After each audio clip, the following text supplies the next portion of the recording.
Mga kabisnes naming minamahal, makikisuyo po kami. Naglalambing po kami sa inyo. Kung maaari po sana ay pakisuportahan natin Analisa Reality Vlog. Analisa Reality Vlog. Hello mga kabayan, good morning, magandang buhay. Welcome po muli sa aking YouTube channel, Analisa Reality Vlog. Bago ako magbigay ng aking opinion or reaction patungkol dito sa ginawa nila Bay Papaya, gusto kong pasalamatan lahat kayo ng mga nariyan palagi, mga silent viewers, yung mga new subscribers, welcome po. Mga nagla-like, comment, and share sa aking mga ginagawang reaction, maraming salamat po sa inyo. And please support po natin ang ating pinuno, Ka-Business Official, Papa Dins TV, and Ka-Business Family.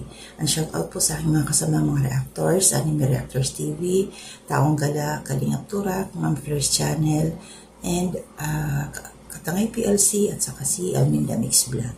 And shout out na rin po sa 6 na kaguwangs na mayroon ng mga YouTube channel. Sila po ay sina Kagawang Inday Official, Kagawang Bay Papaya, and Kagawang Buknoy Official. Sila po yung tatlo na nakasahod na. At may bagong salang ngayon na tatlo na nag-uumpisa din. Ito ay si Kagawang Bong Official, Kagawang Bugi Official, at saka si Kagawang Bornok Official din po. Support po natin sila ng mga kababayan pag meron ho kayong time. So ito yung stand ko dito sa ginawa nila Junjun yung mag-asawa at saka si Bay. Nung unang ito yung unang bira nila dahil nakasahod na ako po sila sa YouTube channel. So nagpabuhay naman sila sa family ka-business. Nagbigay sila doon ng bigas para pang dagdag sa pambira nila Pinuno at saka ni Papa Dins. At the same time, nagbigay din po sila ng balato. Balato kay Labos Dave at saka para kay Budang. And yung mga nagbuhat doon ng mga kasag, yung isa pasensya, kalimutan ko yung pangalan Pero si Jay nandoon, tumulong din. Siyempre, tuwang-tuwa. Kasi ayaw niya sabi ni Junjun, hindi pa man daw sila, kumbaga, bago pa lang na meron silang YouTube channel, at sinabi nga niya dito na once na nag-usap na sila mag-asawa, na once na nakasahod na, una talaga nilang gagawin ay pasalamatan nga talaga sila Pinuno Ka-Business at yun ang plano nila. So tinupad lang nila ang kanilang napag-usapang mag-asawa kung ano yung gagawin. Para sa akin natural, normal na ganon talaga yung mga galawang ganon ay parang pasasalamat mo. Parang kasi yun yung sila Pinuno at saka si Mrs. Ka-Business. Parang magulang na nila na tinuruan sila, kumbaga pinag-aral sila, tinuruan, lahat-lahat. And then, umani na sila ngayon dahil doon sa mga itinuro sa kanila, turo at tulong. So, lang sila, may tawag dito payback. Yun. Nag-payback sila sa ganong paraan ang kanilang ginawa para magal sa kanilang kalooban Kaya nangyari yun. Siyempre maraming natuwa sa ginawa ng mag-asawa na to. Na talagang inuna nila sila Pinuno Ka-Business na patikimin nung biyaya na natanggap nilang blessing.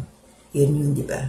So, pagpatuloy nyo lang yan, Bay at saka Junjun, yung kababaan loob. Ito grabe grabe din yung dinanas ng mag-asawang to Yung mga paninira, yung pagbabash ba sa kanila, tapos yung pangmamaliit na yung meron nga nag-comment sa akin dati na itigil na daw yung pagbablog, nagsasawa na daw sila kay Junjun. Sige lang, tuloy lang ang buhay, Jun, ganun talaga. Kasi tama nga yung sabi ni kasamahan kong reactor din, si Taong Gala, na pag yung tao daw nahitik sa bunga, binabato. Yun yung mga passion. Yun talaga yung napapansin nakikita kumikinang Kaya may mga nasasabi talagang yung iba negatibo at yung iba naman mga tao na positibo, appreciative sila sa kahit anuman, kahit maliit na bagay na nagawa mo. Kasi yung mga tao nakakita sa'yo ay marunong mag-appreciate, i-appreciate ka talaga. Tapos yung mga tao naman na bitter, kahit gumawa ka dyan ng maganda, ang tingin nila sa'yo, negatibo ka. Kaya magbibigay sila ng negatibong opinion para sa'yo. Ganun lang yung Junjun. Kaya tama yung sabi sa comment section, Jun, dahil nag-umpisa na kayo, Pare-parehas lang naman tayo eh. Ako, ito alam niyo naman kami, ganito lang kami. Pero syempre, tuloy ang buhay, di ba? So wag mo na lang papatulan yung mga nakikita mo, nababasa mo ng mga negatibo para sa iyo. Basahin mo yun at gawin mong inspirasyon.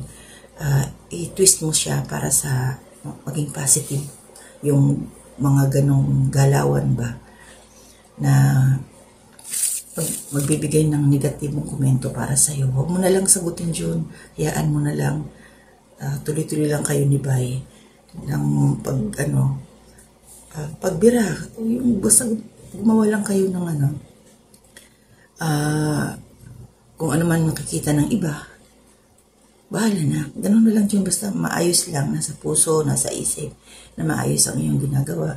Bahala na si Lord sa mga ganong klaseng galawan, di ba? Huwag na lang natin patulan yung mga hindi magagandang salita na nababasa natin. Kung baga, smile na lang. Sinisipon ako, sorry. Smile and ignore na lang natin sila. So yun, kahit sino talaga dun sa nangyari nga, balik tayo. Si Mrs. Ka-Business, nung pag-deliver ni Bay, kunyari Shopee, paglabas ni Mrs. Ka-Business sa gate, bubuhati na sana ni Jay. Yung bigla sabi ni Bay, sandali lang, parang ganun ba? Tinawag si Mrs. Ka-Business sa labas. Kaya yun, nagulat, kinilabutan, kahit naman sino kasi hindi mo naman inaasahan, hindi naman sinabi sa'yo na may bibigay kami yung mga ganun. Sinuropresa nila. At wala nga doon si Mrs. Si Pinuno pala kami pinuntahan man. Si Mrs. lang. So kinilabutan siya na nakita niya yung ginawa nila Bay na nag-deliver ng bigas sa kanila. Yeah? Para sa isang nanay, masaya talaga yan. Pagka ganyan yung may anak kang ganyan na naalala ka, kahit hindi mo hiningi, inabutan ka. Ba, masarap yun sa pakiramdam. Ako nararamdaman ko yung feelings na yun ni Mrs. Ka-Business. Lalo na siguro kung nung time na yun, na pag-deliver ni Bay, inandun din si Pinuno, ay nako, sobra yun. Sobrang lalong masaya. Tuwang-tuwa yun. Kasi siya yung nagturo Siya yung nag-guide. Siya yung nag-mold sa kilabay. At ito nga, na-absorb ni Bay, gumalaw siya. Silang mag-asawa. Ayon sa kanilang nararamdaman. So ito paalala lang ako. Mayroon pa, sila Kuya Buknoy, si Intoy. Ako naniniwala, mayroon kayong ibang paraan kung paano magbabalik ng blessing sa family ka-business. Iba-iba kasi tayo ng pamamaraan. So yung paraan nila ba, yun, yung magbigay sila doon sa family ka-business. Yung pagmumold nga sa kanila ni Pinuno Ka-Business at sino ang mag-aakala na yung dating Bay Papaya na nagtutulak ng kariton, naiyak ako, nagtutulak ng kariton, naalala ko yun yung first time na nagtitinda siya ng saging, na dumaan siya doon sa harapan nila Pinuno Ka-Business. Yun na, biniro-biro ngayon ni Pinuno yung saging na yun. So, pinakyaw ni Pinuno, pinamigay sa paligid, mga kapitbahay doon. So ngayon, ayan na si Bay. Siya naman na ngayon yung mamimigay ng kung ano ang meron siya. Diba? Pero yung iba nga nasasabi sila, sana all yung magsasaging ngayon vlogger na pinaghirapan yon, hindi yun basta-basta nakuha ni Bay. Grabe ang sakripisyo niya. Marami siyang pinagdaanan. Nagkaloko-loko si Bay. Nung nagkapera na siya, diba? Nawaldas yung pera niya. Kasi nga, hindi na i-manage. So, nung sumunod na siya kay Pinuno Ka-Business, ayan na yung resulta ngayon. Maganda na yung mga nangyari. Kaya, congratulations sa inyo, Bay. Junjun, support ka lang sa iyong asawa. Katulad nila, Pinuno Ka-Business. Nandiyan lagi si Mrs. Ka-Business, nasa katabi. Hindi nasa likod, katabi. Na katabi as in, nagkakasundo kung ano yung kailangan nilang gawin, ano yung mga dapat gawin, kaya successful sila sa kanilang mga plano na pagtulong sa mga nangangailangan. At syempre, June, kaya ng paalala din nila ng aking mga kasama mga reactors, si Ma'am Fleur, si Taong Gala, huwag ubus-ubus biyaya. Siyempre, unahin din ang pamilya. Mag-share lang kayo sa labas. Kasi ngayon, alam naman natin na mahirap yung iwawaldas mo, todo bigay, tapos sarili nyo pala, iwala na. Ba? Pundar din kayo dyan. Matulad din kayo kila Pinuno Ka Business. Masarap tumulong, pero limitahan din natin. Huwag kalilimutan ng sariling pamilya. Shout out na rin sa aking mga masugid. So, hindi po ito lahat, no? Awak po sana kayo magtatampo. Maraming salamat po. Shout out kay Kabayan Sara. Ate Marilyn, good morning po. Ingat kayo palagi. Ate Nanette, good morning din. Ate M. Scores, good morning. Shout out. Kabayan Chisi Lucas, good morning po. Kabayan Jose Pascual, good morning. And Julia Pardales, vlog, good morning. And kumusta na kaya si Mia Bumanlag? Kabayan, good morning. Kumusta ka na? So, ang aking pinsan, Walls Tradition, tuloy lang, Day. Makakamit mo rin yung mga nais mo. Tuloy-tuloy mo yung YouTube channel mo, Day. MJ, Walls Tradition. And shout out kay aking pamangkin, mga pamangkin, Ella, Alaya, at saka si Akil. Good morning. And also kay Tabit.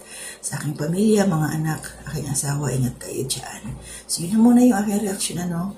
Simple lang. Nag-ingay lang ako, bye. Congratulations. Tuloy lang ang buhay. Makakaraos din tayo. Na kayo nakapag-umpisa na. So, yun po. Shout out po sa inyong lahat. Maraming salamat. Hanggang dito na muna. To God be the glory.